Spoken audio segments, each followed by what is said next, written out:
Hello, this is Dinah Lane from the Harwich channel, and we're here with the Harwich Conservation Trust people today. Here first we have Michael Locke, the Executive Director, Hi, Dinah. Connor O'Brien, and Emrys Odell, who is a new AmeriCorps volunteer. Is that right, Emrys? Yes, I get to serve with Harwich Conservation Trust.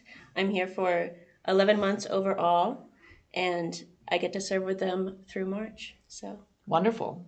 So do you want to talk a little bit about what it is you're doing, your background? How did you get here, first of all, and then what it is you're yes, doing while you're here? yes. So I studied global environmental science at Clark University in Worcester. I grew up in upstate New York and have just always loved the outdoors and the woods where I grew up. And now I get to help protect them with the land trust and enhance their habitat and their beauty through natural resource stewardship.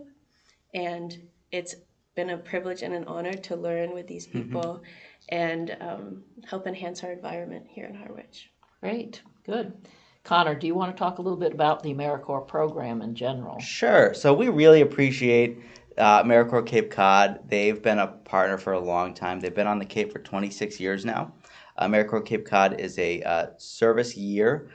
So members of AmeriCorps, they serve in different capacities with us. It's land management, land stewardship, but they also do disaster preparedness, volunteer engagement, environmental education, and land trusts and towns really couldn't do what we do without the help of AmeriCorps. We really appreciate Emrys and all of our past AmeriCorps members, but they help. Emrys is with us what we call an individual placement. So they're with us 1 to 2 days a week, and in the office, in the field, learning from us, but also helping us. And then we also partner with AmeriCorps for what we call group projects.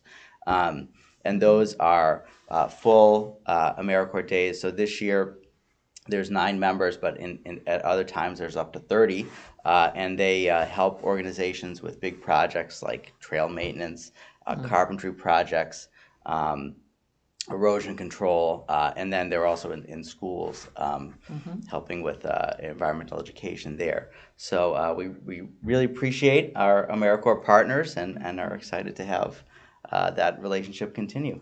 And the event that is coming up, there's an event coming up fairly soon. Yes, we're working on Meet Your Local Farmers, which will take place here at the Community Center on March 29th.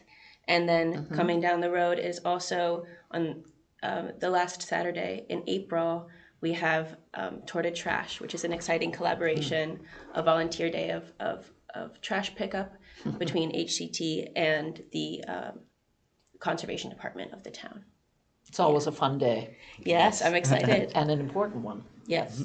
Okay, great. Well, Mike, wonderful you have these people here working with you. It's terrific. And you would like to talk a little bit about Coldbrook. We want a little background on Coldbrook Sure. and how things are going there. We understand it's open. Yes. That's very Yes, exciting. It's very and tours exciting. are being held. Yes, that's right. We've been having a series of preview tours led by Harwich Conservation Trust Board of Trustees President Tom Evans, Wonderful. as well as our all-star volunteer photographer Jerry Beetham. Yes. And it's been a great way for folks to get a sneak peek at the eco-restoration results. It's very impressive. It's very impressive. So as background, right, the retired cranberry bog complex there, 66 acres off Bank Street, was acquired by Harwich Conservation Trust. There you see an aerial photo taken by our volunteers Steve and Eileen Furlong. And just outside to the right of that frame, just to orient you, is Bank Street. So this is a view looking south. And so back in 2001, Harwich Conservation Trust acquired this retired cranberry bog complex from the Kroll family. And over the subsequent years, Harwich Conservation Trust studied different options. Recall that the cranberry market has been depressed and declining for several years, more than a couple decades actually, because of oversupply from other areas in the country like Wisconsin and even in Canada. where they have much larger industrial scale farms that can produce much higher cranberry yields. And so that pushes down the price, the old supply demand equation. And that makes it difficult for our local cranberry farmers to make economic ends meet. We also have labor shortages. The global warming trend is also causing issues with typical agricultural practices in the winter because there's fewer freezing days, even though with the recent polar vortex it might not feel like that. But it has been warmer overall, and that interrupts their cranberry practice. So what does that mean? It sets the stage for local land trusts and towns to collaborate on a different future for these retired bog areas, and that includes ecological restoration.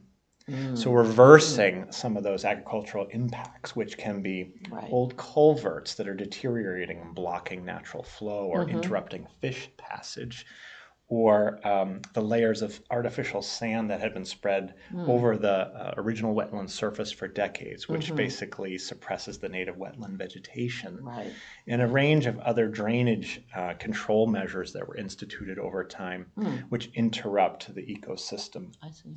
So by reversing those, by rewilding the site, we can bring back natural water flow. And look at this. This is another wonderful aerial provided by our volunteer drone photographers, Steve and Eileen Furlong. This is that same view you saw just a few minutes ago, but now it has a couple ponds created in it. And you can see the stream, the natural curvature of the stream restored.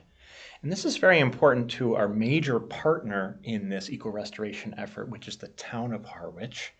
Recall back that, and look at that. Look at how So beautiful. Cold Brook Channel is being restored to its natural curves that existed prior to the conversion for commercial agriculture.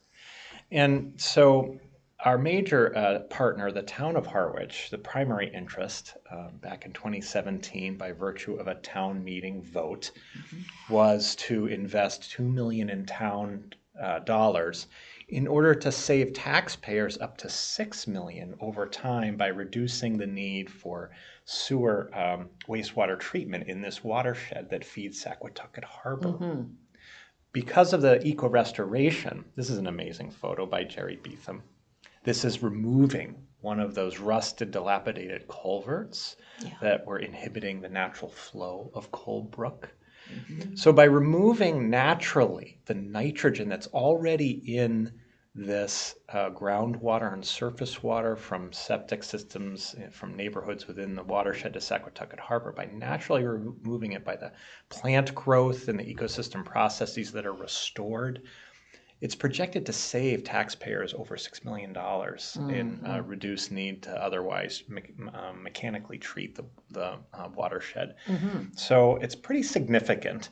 Our other partners include the state's Division of Ecological Restoration, the U.S. Fish and Wildlife Service, and a range of consultants and experts that made 12 years worth of planning come true, a year and a half of permitting, and a year of construction. And look at this, that same site of the pond there. And that's the first pond that's right off of Bank Street.